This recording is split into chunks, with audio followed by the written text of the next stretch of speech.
security code. Ayan, nag-open na siya.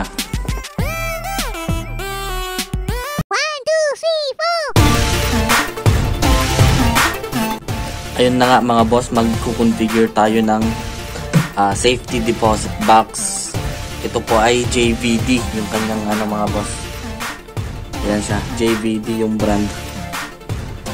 Kukonfigure natin siya gamit yung ating SDB logger mga boss.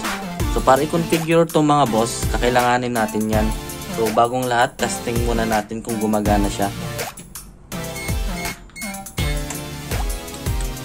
Lalak muna natin siya. Ayan, close siya. Ayan.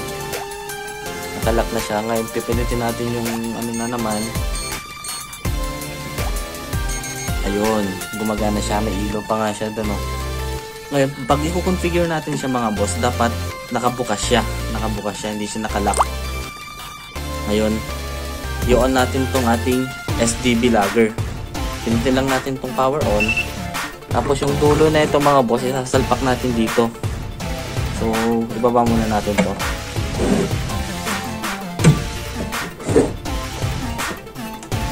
Tapos, push. Ayun.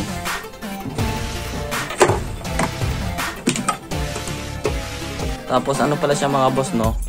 USB type B. Salpak natin siya dito. Tapos, namatay siya. Power on natin ito mga boss. Ngayon, ang gagawin natin dito mga boss, pindutin natin ng 2 beses tong clear. Tapos, i-enter nyo lang yung super nyo. Siyempre, yung code na super mga boss, tanungin nyo na po sa provider nyo ng ganito. Hindi ko po siya kasi pwede i-disclose. So, itatype ko muna siya mga boss.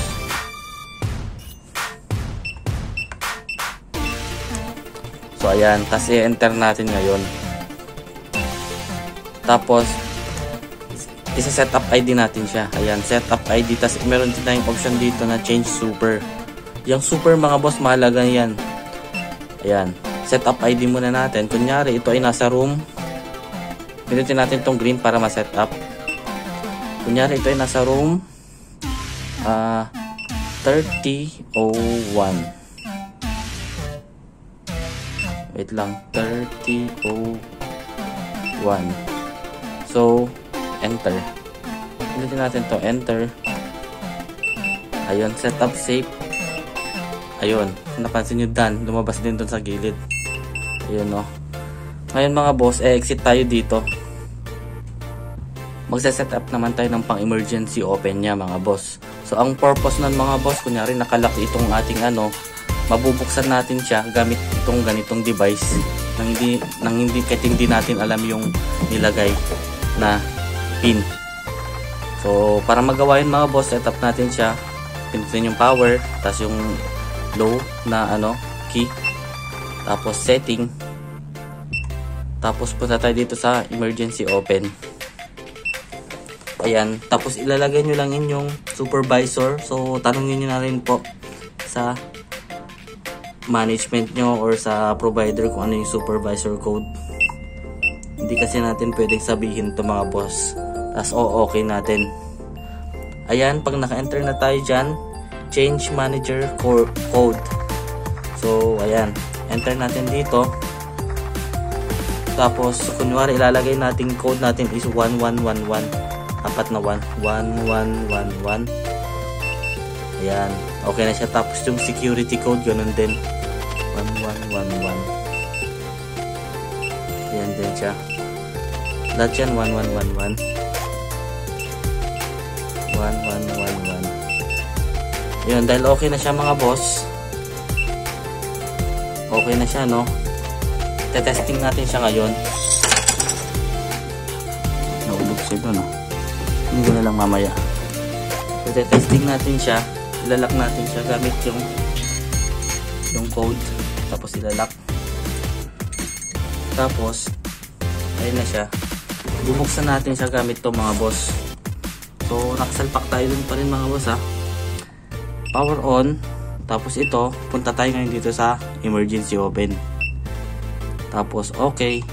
tas yung manager code na nilagay natin kanina. So 1111, security code ganoon din 1111, tas okay din. Ayan, nag-open na siya. Nag-open siya mga boss. So ito mga boss, may isa pa tayong isang klaseng safety deposit box or SDB. So yung pag-configure nito mga boss, same lang po sa natin kasi centralized tayo mga boss. JVD rin to mga boss, yun nga lang ang bukas sa harap, yung kanina ang bukas sa taas. So ito mga boss, yung tanggalin lang natin to, yung takip niya para dito. Ito pala mga boss, yan yung sa metal key. So kapag hindi na siya umubras ng pag-open na ito mga boss, that's the time na po na gagamit na tayo ng metal key. Same process mga boss, salpak lang natin ulit yung dulo na ito. Natin kung gumagana.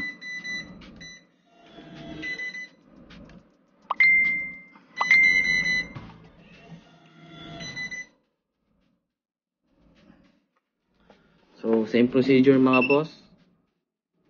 Set up natin yung ID niya. Kailangan natin makapasok dito.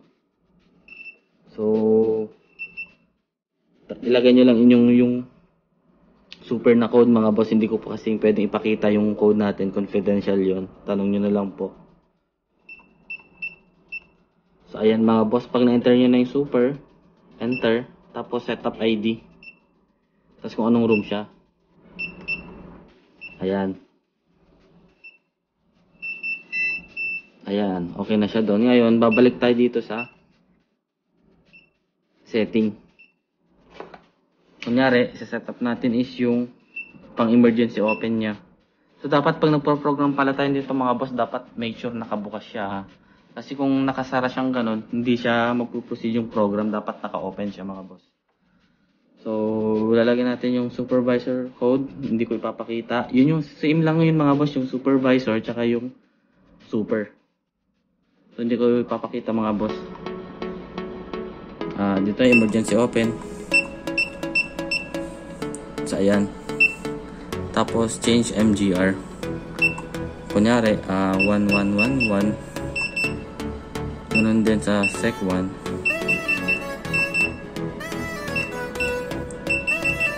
Lahat yan 11111 mga boss. Depende po sa inyo. Ngayon, testing natin siya. Ilock natin to. Tapos, punta tayo ng emergency open. Ayan, yung manager code, ilagay nyo lang kasi 1111 yung nilagay natin. To then, security code. Ayan, nag-open na siya. So, ganun lang mga boss. So, explain ko lang din pala, yung, kunyari, itong manager code mga boss, usually yung mahawak niyan, ibang manager. Kasi dapat sabay ang pupunta dito. Isang security tsaka isang manager. Tapos ito, yung code na yan hawak ng security yan mga boss. Ayan. Open na siya. So yun lang po mga boss, subscribe na po kayo.